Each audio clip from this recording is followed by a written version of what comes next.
Today I want to talk to you about bipolar disorder, and not your ordinary bipolar disorder, but pediatric bipolar disorder. Now, before I get into the details, I'm sure there are a lot of you who are probably skeptics about pediatric bipolar disorder. There are a lot of professionals who are skeptic about pediatric bipolar disorder, but coming from a parent who has been through the side effects, the episodes, the mania, the judgment on the other side from doctors, from schools, from counselors, from other parents, I can tell you firsthand that it's not easy.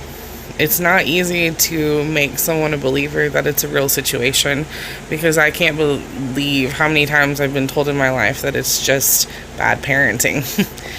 I have a 6-year-old daughter, well, actually 7. She just turned 7 yesterday.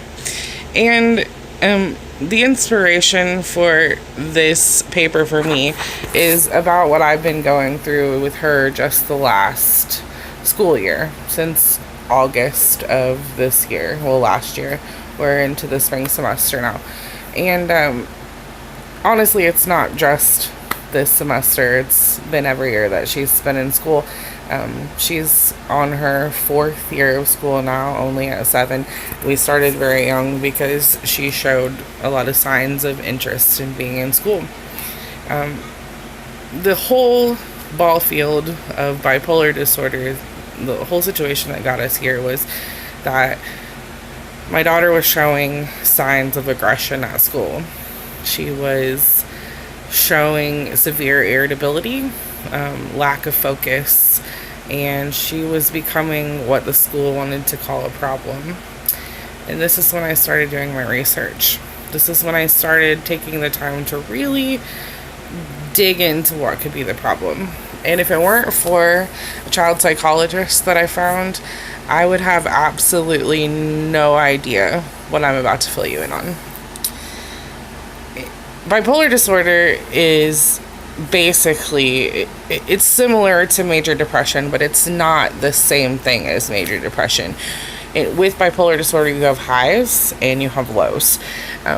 Mania could be, you could be a very slow moving person because of depression. Honestly, you could have lack of interest in things that you are normally absolutely in love with. You could completely have no appetite and stay up for 4 days but show no sign of exhaustion. Or on the latter, you could stay up for 4 days and show no sign of exhaustion because you're just so happy, but you don't know why. You're honestly two totally different people. And I had a situation with my daughter this year where I realized that we have a problem. My 6-year-old, or 7-year-old, sorry, doesn't sleep. She has averaged anywhere from 3 to 5 hours of sleep since she's been about 1. I could count in the year before, but we won't talk about infancy and sleep patterns. But she never shows any sign of exhaustion during the day. She never wears down. And I've told doctors for years, I've chalked it up.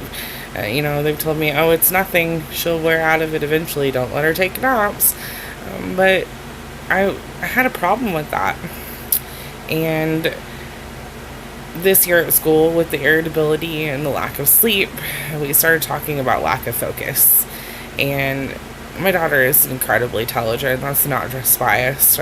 She was a very smart little girl, but she had no drive anymore. And the school came to me and told me that she was getting out of hand and that they didn't understand why. And we sought out a counselor and we talked with her. And my 7-year-old daughter gave me the perfect definition of exactly what childhood bipolar disorder is. She told me that